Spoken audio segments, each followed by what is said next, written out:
Et donc, j'ai le plaisir de recevoir notre invité pour ce soir, Dr Taoufik Aklimandos, analyste politique. Bonsoir, Dr Taoufik. Vous êtes également expert en économie. On avait parlé dans beaucoup d'émissions avec nous sur NAL TV dans le domaine de l'économie. De toute façon, aujourd'hui, le sujet principal est axé sur avec plusieurs perspectives, je veux dire.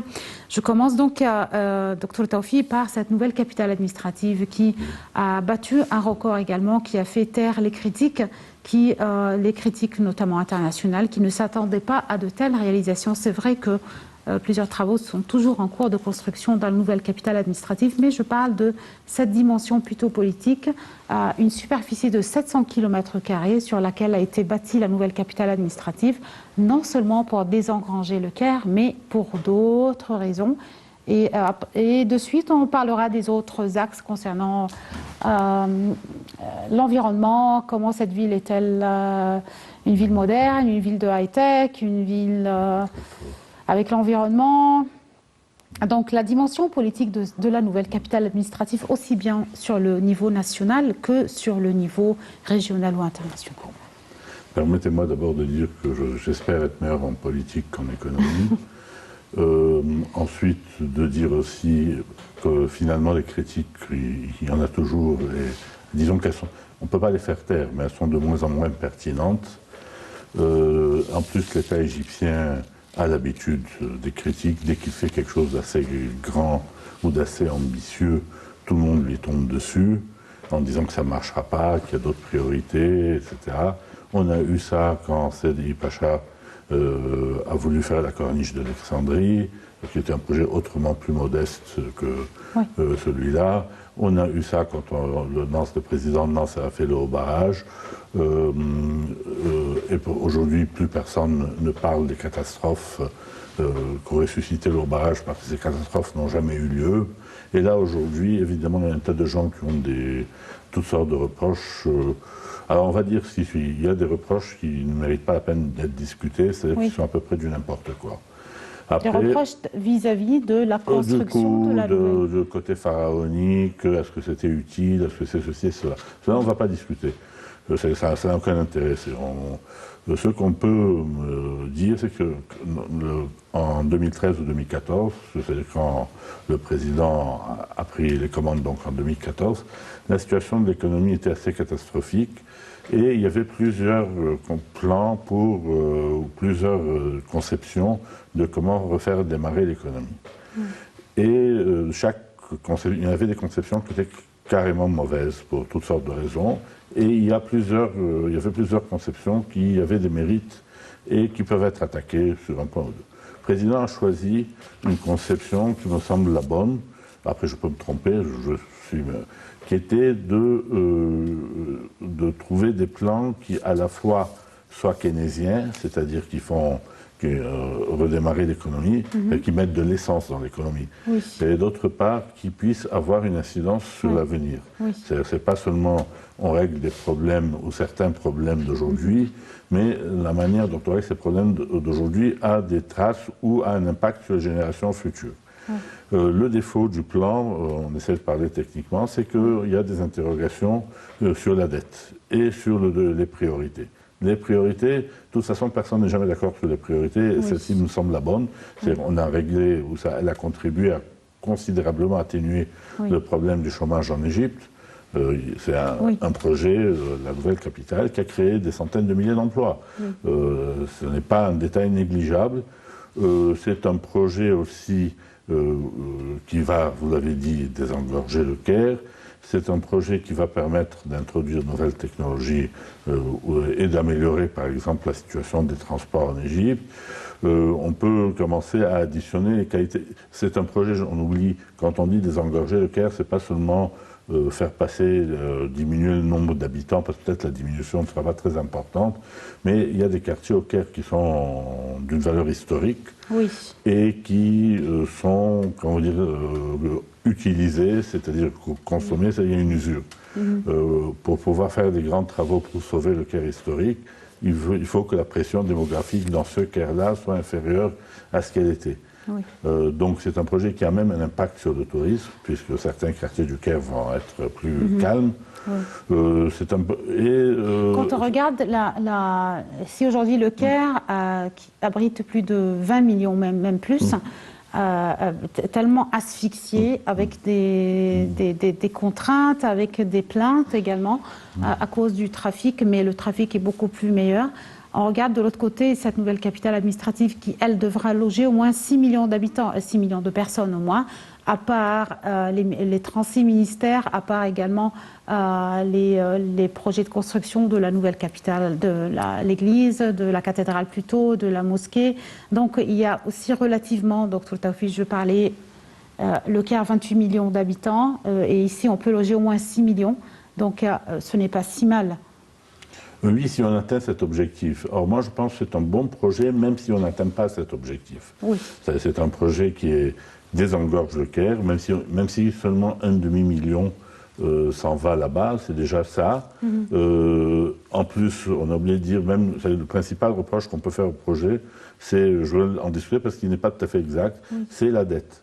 Oui. Mais sur les marchés mondiaux, la dette, les taux d'intérêt de la dette... La dette du pays ou la dette quant à ce projet? La dette du pays en général. Et c'est-à-dire qu'on peut dire que le président, son très grand mérite, si on veut parler Baladi, est qu'il a attaqué tous les problèmes de front, ou presque tous les problèmes de front. Si on veut critiquer cette stratégie de prendre tous les dossiers à bras le corps, on va dire que... qu'il est en train d'endetter le pays d'une manière assez importante. Moi, je pense que ce n'est pas important économiquement, ce qu'on ait pu lire, Dr Taoufik, et si on parle de dette, économiquement, le financement de ce projet, il ne parvient pas du tout des dépenses publiques de l'État, mais plutôt des terres qui ont été vendues. Des terres vendues, et c'est une des déclarations du directeur du projet de la nouvelle capitale administrative. On est tout à fait d'accord, sauf que vous aurez toujours quelqu'un, j'allais répondre, j'allais dire ça, mais on est tout à fait d'accord, mais il y aura toujours quelqu'un qui vous dira, bon, très bien, il fallait vendre ces terres et utiliser l'argent autrement. Oui. C'est ça, ça la chose.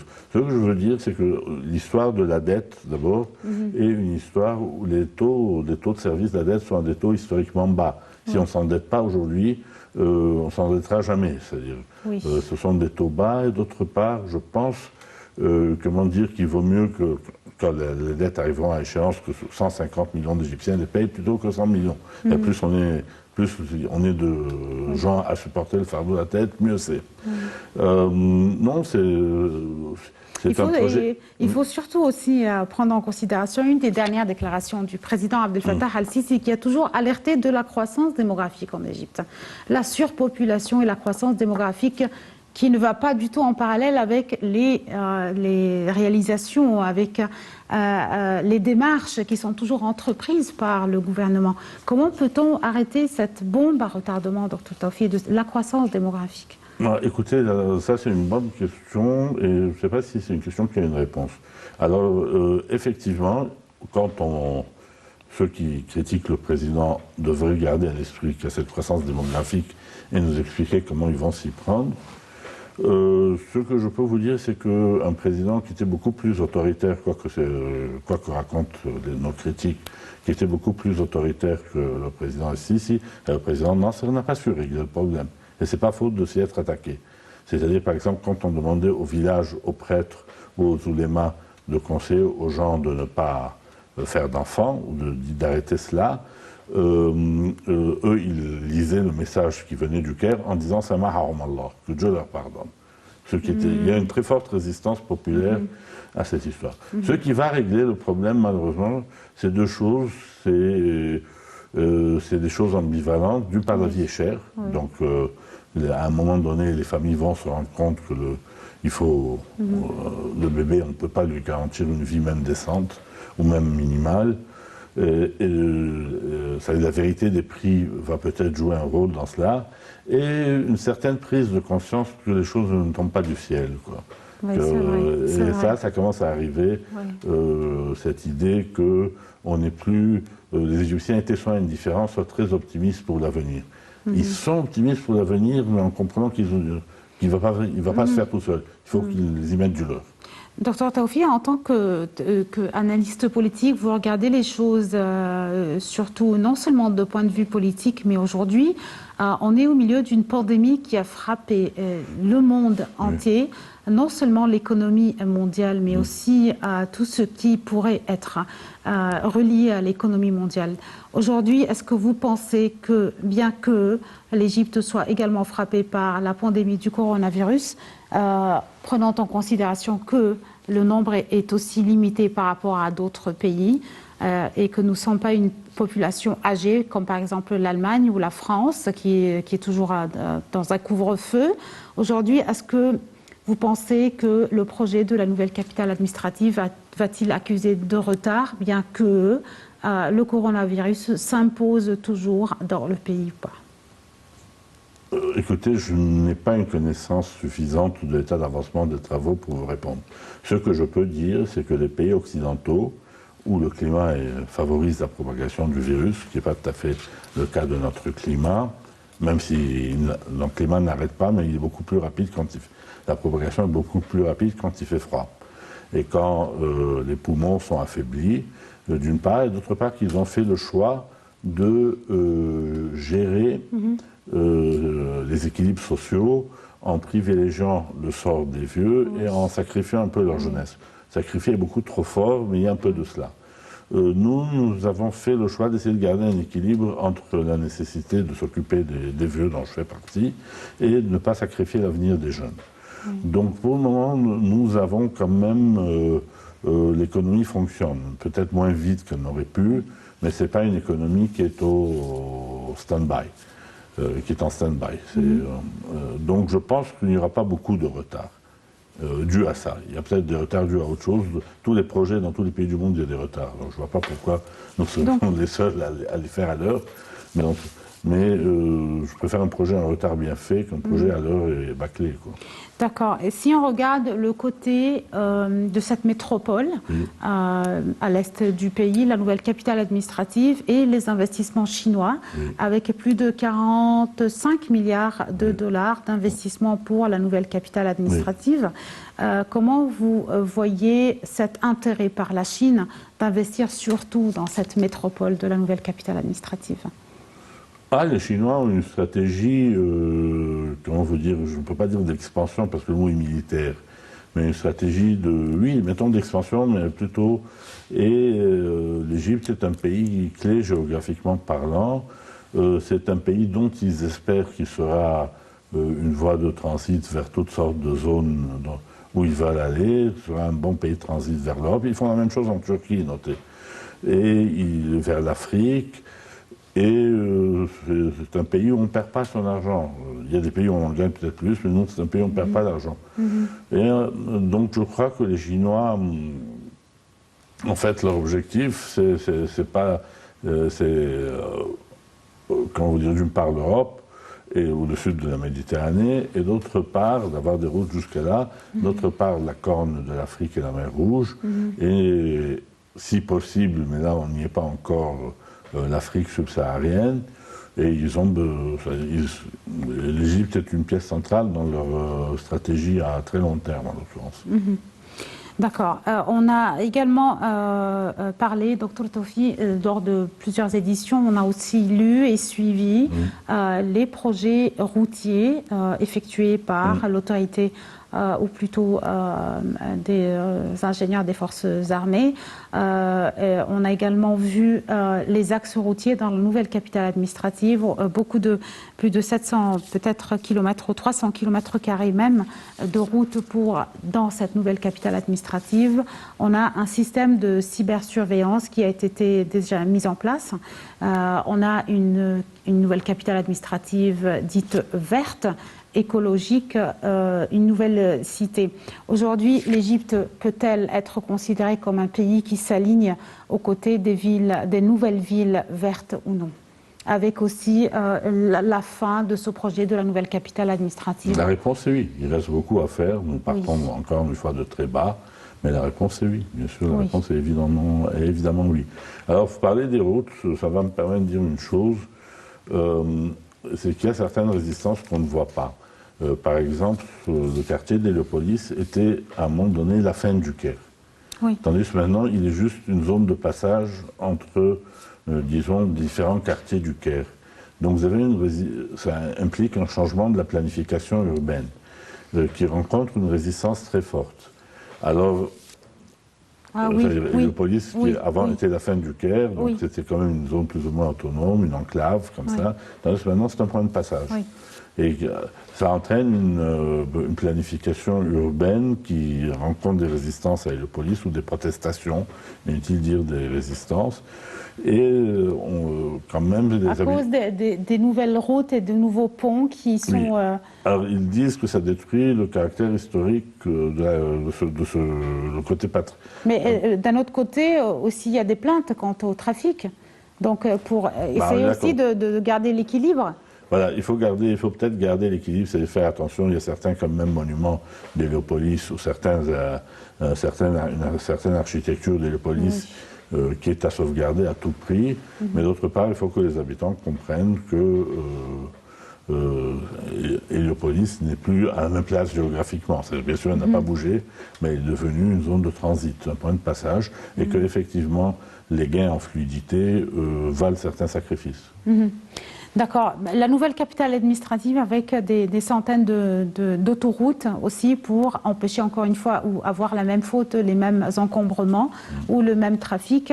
Un système de transport aussi très différent dans cette nouvelle capitale administrative. On parle de plusieurs projets de construction, à part la cathédrale et la mosquée d'Al-Fatah Al-Alim et la basilique là-bas.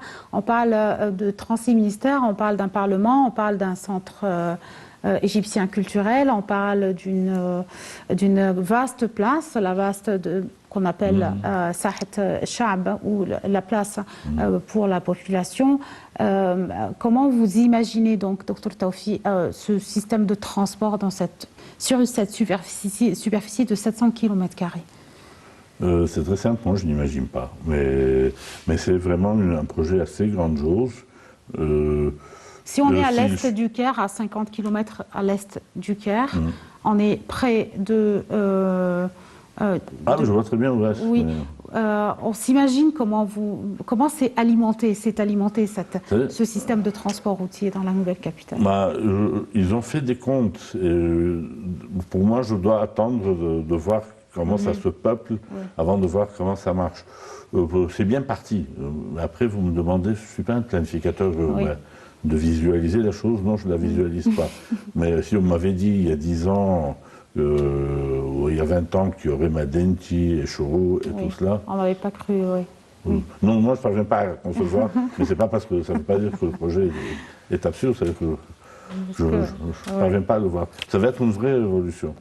Ça va être une vraie révolution qui a une capitale politique et administrative, qui ne soit pas le centre du Caire. Le Caire ne va pas perdre tout de suite, ne va pas perdre son aspect capitale culturelle du monde arabe. Ça va être intéressant, mais je n'imagine pas. D'accord, on va s'arrêter quelques instants pour reprendre un peu la mémoire avec un compte rendu également détaillé sur l'inauguration par le chef de l'État Abdel Fattah al-Sisi le 6 janvier 2019 de la mosquée d'Al-Fatah Al-Alim et de la cathédrale à la nouvelle capitale administrative. La cathédrale, elle, qui assimile près de 8000 personnes et comprend 27 dômes avec des icônes coptes, une superficie de mosquée de Al-Fatah Al-Alim qui comprend l'édifice qui est établi, elle, seulement cette mosquée sur 59 hectares. La mosquée, elle aussi, peut accueillir 17 000 fidèles et devrait être l'une des plus grandes mosquées du monde. Ce plus grand vaste chantier d'Afrique, c'est la nouvelle capitale administrative. Regardons ensemble ce compte rendu, le récit de Sarah Al-Maghrabi et les détails concernant, encore une fois, la mosquée d'Al-Fatah Al-Alim et la cathédrale à la nouvelle capitale administrative.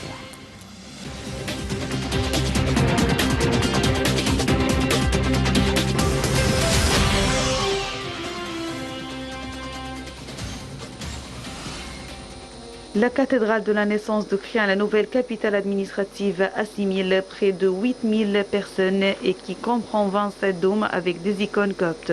La superficie comprenant l'édifice est établie sur 15 hectares, ce qui équivaut à 63 000 mètres carrés. L'église cathédrale est construite sur 8100 mètres carrés.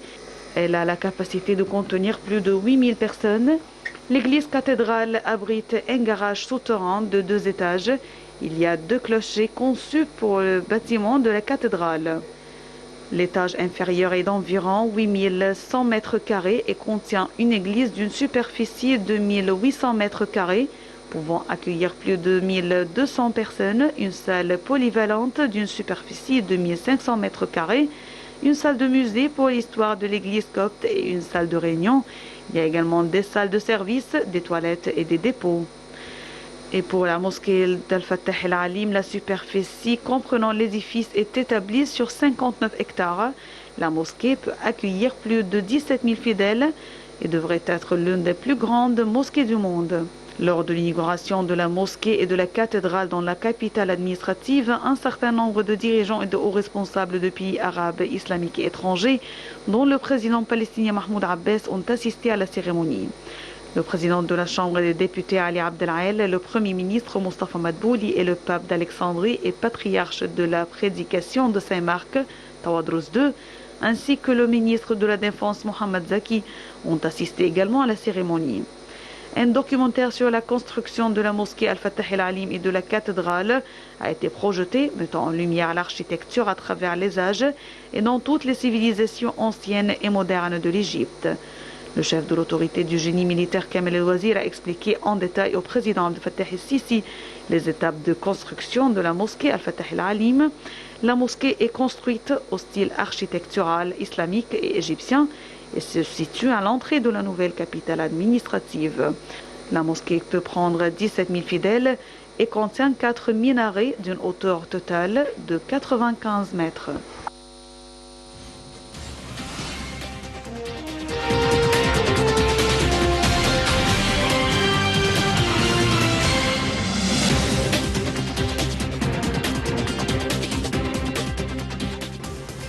Et de retour, chers téléspectateurs, avec mon invité, Dr Taofia Klimandos. Parlons donc du côté économique.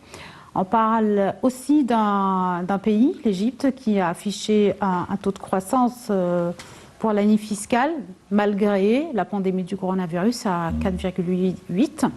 On parle aussi d'un chômage assez stagne également, qui n'a pas haussé, relativement pas haussé. La nouvelle capitale administrative, que va-t-elle nous offrir sur le plan économique, surtout pour les offres d'emploi, surtout avec les nouveaux systèmes de transport routier, avec les fonctionnaires, les employés, côté économique de toute cette nouvelle capitale administrative? Alors, encore une fois, moi, je préfère attendre que la capitale soit occupée, pleine, Oui. Avant de parler. Mais il est très clair que le régime actuel est un régime créateur d'emplois. Oui. C'est sa plus grande réalisation. Il a réussi ce qu'aucun des régimes précédents n'avait réussi. Il a réussi ce que le secteur privé ne voulait pas faire. Il s'est débrouillé pour faire des choses qui soient à la fois utiles et qui emploient des gens. Donc la nouvelle capitale en est une. Les nouvelles routes, ça en est une. Le besoin précisément de créer toute une nouvelle infrastructure. Il va y avoir un recrutement, je ne sais pas, de chauffeurs, de gens qui vont construire des lignes de métro, les lignes d'autobus, tout le réseau télécom. Non, à ce niveau, le bilan n'a pas à être discuté. C'est un régime créateur d'emplois. On peut au maximum se disputer pour savoir si ça se chiffre en dizaines de milliers d'emplois créés ou en centaines de milliers. Et quand vous regardez le côté écologique de la nouvelle capitale administrative, c'est vrai qu'on n'a toujours pas vu qu'elle est en phase toujours de construction ou d'achèvement de construction, mais on parle d'une ville high-tech, on parle d'une ville écologique, on parle d'une nouvelle capitale administrative plutôt. Une nouvelle image de l'État égyptien. Écoutez, l'écologie est une chose double, c'est-à-dire au sens qu'il faut que la société et que l'État y mettent du leur. L'État y a mis du sien, on verra après la société comment elle va s'y prendre. Moi, je suis assez optimiste, mais les choses peuvent se gâter très vite sans que l'État ne soit pour quoi que ce soit. Je pense que c'est effectivement... Oui, mais c'est plutôt un système écologique qui est imposé, Dr Taofia, plutôt par cette métropole. si, au cas où, enfin si, c'est pas au cas où, puisque de toute façon les projets sont en presque en phase, la plupart des projets en phase terminale de construction, ce sera imposé, ce système écologique imposé par cette métropole elle-même. Donc, sans donner la moindre occasion pour que quel que soit gâté. J'espère. J'espère que vous avez raison. Je ne connais pas assez le dossier, donc je ne vais pas m'aventurer là-dessus. Oui. Mais en général, l'écologie, il faut que tout le monde y mette du sien. C'est un truc assez idiot. Il faut par exemple ne pas accepter quand vous allez chez l'épicier des sacs en plastique si vous n'en avez pas besoin. Ça semble idiot, mais il y a toute une série de comportements culturels qui doivent changer. Alors oui, l'État a fait ce qu'il fallait faire. Oui. Est-ce que ce qu'il fallait faire de sa part est suffisant? On verra. J'ai pris un exemple très bête, mais je veux dire, moi je ne crois pas que vous puissiez changer en un jour et une nuit des comportements culturels anciens. Quoi. Surtout si votre intérêt économique est de rester sur les anciens comportements. Si c'est un intérêt économique pour un citoyen, je pense qu'il va certainement suivre les restrictions, comme le port du masque qui est imposé depuis 2019 aussi. Mais précisément, il ne le suit pas. Oui. Précisément, il ne le suit pas. Il faudrait alors un système d'amende assez strict.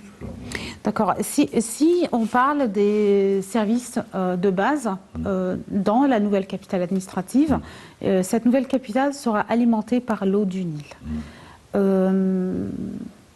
Aussi, on voudrait avoir plus d'explications quant à ce système d'alimentation de l'eau par l'eau du Nil pour cette nouvelle capitale administrative. Non, mais ce n'est pas moi qui vais vous les donner.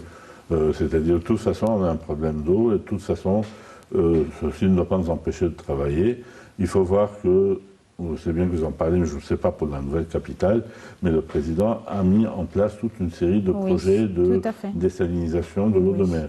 Oui. Et que c'est franchement impressionnant. On est déjà, je pense que les 20% des besoins en Égypte en eau viennent à l'heure actuelle de ces stations. Je dis peut-être une bêtise, mais c'est dans cet ordre. Et je ne sais pas comment on s'y prend pour la nouvelle capitale, mais voilà, on attaque tout le temps le régime, on ne voit pas que l'eau n'est pas évidente, la nourriture n'est pas évidente, le logement n'est pas évident, la santé n'est pas évidente, l'éducation n'est pas évidente, et tout cela s'est fait en même temps. D'accord. De toute façon, on attend quotidiennement, Dr Taoufik, plus de nouvelles et de déclarations, d'éclaircissements quant à l'achèvement des dernières constructions au sein de la nouvelle capitale administrative. Et je vous remercie infiniment d'avoir assisté avec nous à cette édition de direct. Et merci, chers téléspectateurs, de nous avoir suivis. On vous laisse avec un compte-rendu toujours préparé et présenté par Sarah Al-Maghrabi concernant la visite hier du président Abdel Fattah al-Sisi à Ismaïlia dans ce gouvernorat et l'inauguration du complexe médical. Sarah Al-Maghrabi, son récit. À demain avec une nouvelle édition de direct. Merci, au revoir.